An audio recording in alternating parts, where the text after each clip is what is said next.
मेरी राम राम। और आज मुख्य रूप से आप सबको इसलिए बुलाया कि इंडियन नेशनल लोकदल हिसार लोकसभा से न केवल हिसार बल्कि 10 की 10 सीटों पे जो लोकसभा के चुनाव है, चुनावी बिगुल बन चुका है। और उसी प्रक्रिया में आज आप सब लोगों से मैं मुखातिब हुई हूँ और पूरे हरियाणा प्रदेश से ये प्रार्थना करने के लिए कि इंडियन नेशनल लोकदल के हाथ मजबूत करें और पार्टी का जो जितने भी कार्य रहे हैं, जितनी बार भी पार्टी सत्ता में आई है, हमेशा जन कल्याण की नीतियां बनाती रही है और दोबारा भी हरियाणा प्रदेश को मौका जरूर। चुनाव प्रचार आपका चल रहा है, किस तरीके से चल रहा है और कौन कौन से क्षेत्र को आप कवर कर चुके हैं चुनाव प्रचार हमें लगभग हर हल्के में हमारा हाजिरी लगाने का एक मकसद है, जिसमें हमने सबसे पहले उकलाना से शुरू किया। और उकलाना हल्का जो है उसका दौलतपुर गांव है, उसकी मैं बेटी हूँ, इसलिए दौलतपुर गांव से हमने दादा केड़ा और बड़वाड़ा बाबा से माथा टेक के हमने शुरुआत की है। और उकलाना हल्के को कवर करते हुए उसके बाद हमने बरवाड़ा के 16 गांव नलवा के किए हैं, कल हिसार शहर में है, उसके बाद भवानी खेड़ा, उचाना, हांसी और 21 और नारनौंद और 21 के बाद फिर आदमपुर में। तो ये हमारा रहेगा कि हर हल्के में जाएं और लोगों से मिलें। मैडम, आपका ये गृह क्षेत्र है, आपने एजुकेशन भी यहीं से ली है, पढ़ाई लिखाई भी आपने हिसार से ही की है। आप हिसार की क्या कमी ऐसी महसूस करते हैं जिसके एमपी बनने के बाद आप पूरी करोगे? देखिए, हिसार लोकसभा में 9 हल्के आते हैं और 9 के 9 हल्के में मैं जाऊंगी, जिसमें से 3 में मैं जा चुकी हूँ। सड़कें कहीं पे भी, गांव में कहीं पे भी सड़कों का निर्माण नहीं है। जो मुख्य रूप से जो समस्याएं हैं, ना तो अस्पतालों में डॉक्टर है, ना स्कूलों में मास्टर हैं।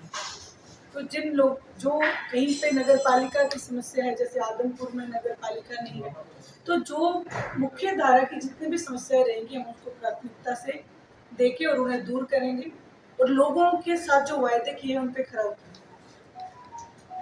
आजकल जिस तरीके से देख रहे हैं कि किसान जो है सड़कों पर उतर करके विरोध कर रहे हैं, फिर से चाहे बीजेपी नेताओं का हो या जेजेपी नेताओं का, उस चीज का कितना फायदा इस चुनाव में आप मानते हैं कि इन लोगों को मिल रहा है? देखिए, जिस समय किसान 13 महीने तक आंदोलनरत था, उस समय केवल आदरणीय अभय सिंह जी चौटाला उठ के खड़े हुए और उन्होंने किसानों के पक्ष में इस्तीफा दिया। आज किसान का मेरा वर्ग, वही बात जो दूसरे नेता हैं, मुख्य रूप से बीजेपी के, जेजेपी के नेता हैं, उनसे इस बात के लिए सवाल करता है कि जब हमें सबसे ज्यादा जरूरत थी, पहली बात तो हमारे ऊपर ये काले कानून थोपे गए और फिर जब हमें जरूरत थी, हमें 13 महीने तक आंदोलन करना पड़ा, तो उसके लिए वो सीधा हमें जिम्मेवार ठहरा रहे हैं, जो कि वो है। और जिस चीज का फायदा आप कह रहे हैं, अभय सिंह जी चौटाला ने, न केवल अभय सिंह जी चौटाला बल्कि इंडियन नेशनल लोकदल की रीत रही है, रिवाज रहा है कि जब भी कहीं पे भी कोई भी समस्या हो, उस समस्या में आपको हमेशा इंडियन नेशनल लोकदल खड़ी मिलेगी। न केवल किसान आंदोलन बल्कि आशा वर्कर्स ने भी जो धरना दिया, आंगनबाड़ी की महिलाओं का जो धरना था, हर एक की आवाज को उठाने का काम अभय सिंह जी चौटाला ने विधानसभा में किया। कुछ तस्वीरें पिछले काफी दिनों से जो है वायरल हो रही हैं, जहां पर जो किसान के रूप में जेजेपी नेताओं का विरोध कर रही हैं, वो नजदीकी तस्वीरें जो है अभय सिंह जी चौटाला के साथ नजर आ रही है, उनके साथ बैठकर के फोटो खिंचवाई है और आरोप लगाए जा रहे हैं कि ये प्लान है, तो प्लान तरीके से किया जा रहा है, प्लान तरीके से विरोध करवाया जा रहा है। जहां उन्होंने इल्जाम लगाए हैं, वहां उन्हीं किसान नेताओं ने अपनी तरफ से प्रेस कॉन्फ्रेंस भी की और उन्होंने ये स्पष्ट किया है कि हम किसी राजनीतिक दल के बहकावे में आके ये सब चीज कर रहे हैं। अगर वहां पे उन्होंने ये इल्जाम लगा दिया तो फिर नारनौंद में क्यों हुआ?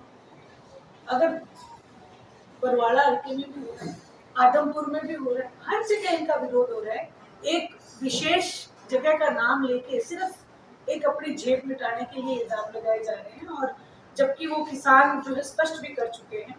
और उन्होंने ये भी बात कही है कि हम लोग भी किसान हैं, कमेरा वर्ग है, लेकिन फिर भी हम किसी ना किसी पार्टी से ताल्लुक रखते हैं। जेजेपी के ही एक नेता आज किसान के जो वहाँ के जो अध्यक्ष हैं वो जेजेपी के नेता, उनके भी फोटो उन्होंने दिखाई कि इस तरीके से तो फिर ये भी जेजेपी के प्लान है, ऐसा कुछ नहीं है। और ये सब अपनी जेब मिटाने के लिए एक्सक्लूसिव है। सुनैना जी, 2 दिन पहले बरवाड़ा मंडी में रैली थी बीजेपी की, और जिसमें किसान अपनी फसल लेके वहां पर पहुंचे थे, लेकिन किसानों को वहां से मना कर दिया, नो एंट्री। और जो वीआईपी गाड़ी थी जो बीजेपी की, उनकी एंट्री थी। बिल्कुल मैंने वो लाइव कवरेज दिखाई हुई थी। जी बिल्कुल, मैंने देखा भी था वो। तो आज हम इसी लिए सड़कों पे निकले हैं क्योंकि ये फिर से जिस समय अंग्रेजों का राज हुआ करता था, जैसे भेदभाव हुआ करता था, वही भेदभाव आज भारतीय जनता पार्टी ने किसान कमेरे वर्ग के साथ करना शुरू कर दिया है। इसीलिए हम लोग ये चाहते हैं कि भारतीय जनता पार्टी को सत्ता से बाहर किया जाए ताकि अमन और चैन हमारा भाईचारा बने। रणजीत चौटाला जी कहते हैं कि मेरे सामने मैदान में फिलहाल कोई है ही नहीं, और जो और पार्टियां हैं उनको भी कहते हैं कि कोई उम्मीदवार है नहीं, उनका कोई जनाधार नहीं है। इसको इस बात को किस तरीके से देखिए, वो बहुत आदरणीय है, बहुत कदावर नेता है। और जहाँ तक बात उनकी है कि कोई सामने नहीं है, मैं तो ये कहूँगी जनता जनार्दन को फैसला करना है, वो बताती है कौन सामने है कौन नहीं है। तो ये सारी जो चीज़ें हैं, ये जो सारी बातें हैं, मैं तो यही कहूँगी कि मैं तो खुद को बहुत छोटा मानती हूँ, लेकिन वोटर बहुत बड़ी चीज़ है और वो फैसला करते हैं कौन मैदान में है। मैडम, क्या देवीलाल जी ने कभी ऐसा सोचा था कि मेरे आने वाली भावी पीढ़ियाँ, मेरे पोते पड़पोते जो भी हैं, वो अलग अलग पार्टियों में जाकर के अलग अलग चुनाव लड़ेंगे, हमारा परिवार विघटन की ओर हो रहा है? कभी सोचा था देवीलाल जी ने ऐसी बात? देखिए, आदरणीय चौधरी देवीलाल जी ने पूरे हरियाणा प्रदेश को अपना परिवार समझा। उन्होंने कभी भी अपने परिवार, जिसको आप एक परिवार कहते हो, जिनके पीछे सिहाग या चौटाला लग जाए या कोई ब्लड रिलेशन है, हरियाणा प्रदेश के जन्मदाता आदरणीय चौधरी देवीलाल जी ने जिस समय वो थे, उस समय भी आदरणीय रणजीत सिंह जी चौटाला उनसे अलग थे। तो आज ये कोई मुद्दा नहीं है। और वही बात जो आदरणीय चौधरी देवीलाल जी की विचारधारा से ताल्लुक रखते हैं, वही परिवार है। पर उन्होंने हमेशा इस बात को, बेशक चाहे कांग्रेस के नेता या सभी इस बात का इल्जाम लगाते रहे कि उन्होंने परिवार की राजनीति की, लेकिन प्रत्यक्ष को प्रमाण की जरूरत नहीं। देश के प्रधानमंत्री की कुर्सी उन्होंने वीपी सिंह को दी थी, जो कि ना परिवार के थे ना धर्म के थे, लेकिन फिर भी उन्होंने अपना बड़प्पन दिखाया। उन्होंने हर एक को अपना परिवार समझा है। पूरा हरियाणा प्रदेश हमारा। यही बात मैं भी कहना चाहता था। लोग कहते हैं मैम कि उधर से देख लो तो जेजेपी से नैना जी, इधर से आप, उधर से रणजीत चौटाला जी, मात्र एक चौटाला परिवार ही रह गए हैं। जो भी वोट डाले चौटाला परिवार को डाले, किसी और व्यक्ति को भी लाके यहाँ पे खड़ा कर देते हैं, जिसको टिकट मिल जाती है। आगे जनता सोचती है उसके बारे में, वो जो भी परिवार के अंदर वोट जाएगा वो सिर्फ चौटाला परिवार को जाएगा, चाहे इधर से तो चाहे उधर से। देखिए, ये आपकी बात, जो आपने ये जो प्रश्न किया, ये प्रश्न केवल राजनीतिक दलों के उठाए हुए प्रश्न है, जबकि जनता इस बात को बखूबी समझती है। आप ये एक बात सोचें कि उनकी विचारधारा किस पार्टी से है। अगर यही बात होती तो आज उनका विरोध क्यों होता है? क्योंकि एक विचारधारा है जिससे लोगों को जुड़ना है, एक ऐसी विचारधारा है जिसको लोगों ने नकारना है।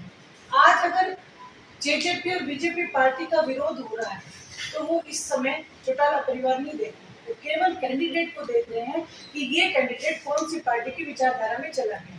इसीलिए आदरणीय चौधरी रणजीत सिंह जी के लिए हमेशा लोग ये कहते रहे कि इन्होंने चौधरी देवीलाल जी के साथ ही कभी खड़े नहीं हुए। तो आज वो बात नहीं रह जाती। वही सवाल आपका है, वही जवाब मेरा है कि पूरा हरियाणा प्रदेश हमारा परिवार है। केवल चौटाला लगने से आदरणीय चौधरी देवीलाल जी के वंशज नहीं हो जाते। उनके जो उनके दिखाया हुआ रास्ता, उस पर चलना जरूरी है। देवीलाल जी के किस बात से ज्यादा प्रभावित हैं आप? किस नीति से ज्यादा प्रभावित हैं? आपने एक बड़ा टेढ़ा सवाल कर लिया। मैं उनके व्यक्तित्व से ही प्रभावित हूँ। वो एक पूरी लाइब्रेरी थी। एक तो पुस्तक होती, लेकिन वो लाइब्रेरी थी। कौन से ऐसे काम हैं जो उन्होंने नहीं किए? आज विपक्ष भी उनकी बुराई नहीं कर सकता। आदरणीय वीरेंद्र सिंह जी ने भी बड़े खुले मन से, खुले दिमाग से एक बात कही कि जो राज ओम प्रकाश जी चौटाला चला सकते हैं वैसा राज किसी को भी चलाना नहीं है। तो मैं यही कहूँगी इंडियन नेशनल लोकदल की एक नीति है और उन नीतियों में जन कल्याण की नीतियाँ सर्वोपरि है। दिल्ली के अंदर किसानों ने विरोध किया, अंदर चले गए, जाकर विरोध किया। डॉक्टर साहब ने बोला कि ये गलत है, पुलिस भी कहती है गलत है, जनता भी कहती है कि कुछ लोग जैसे चुपचाप आगे रैली के अंदर विरोध करें, बाहर विरोध करे चलेगा, लेकिन अगर आपकी पार्टी के अंदर इसी प्रकार कोई विरोध करने लग जाए तो आपको कैसा लगेगा? और वही किसान जो आपकी पार्टी से भी जुड़े हुए। देखिए, किसान का मेरा वर्ग, आप भी किसी पार्टी से जुड़े होंगे। जो आदमी वोट डालता है, जो अपना मत देता है, वो राजनीतिक पार्टी से जुड़ा होता है। सवाल ये है कि विरोध करने का अधिकार है, लेकिन दिल्ली के अंदर जाके विरोध करना, आम व्यक्ति पढ़ के और फिर नारे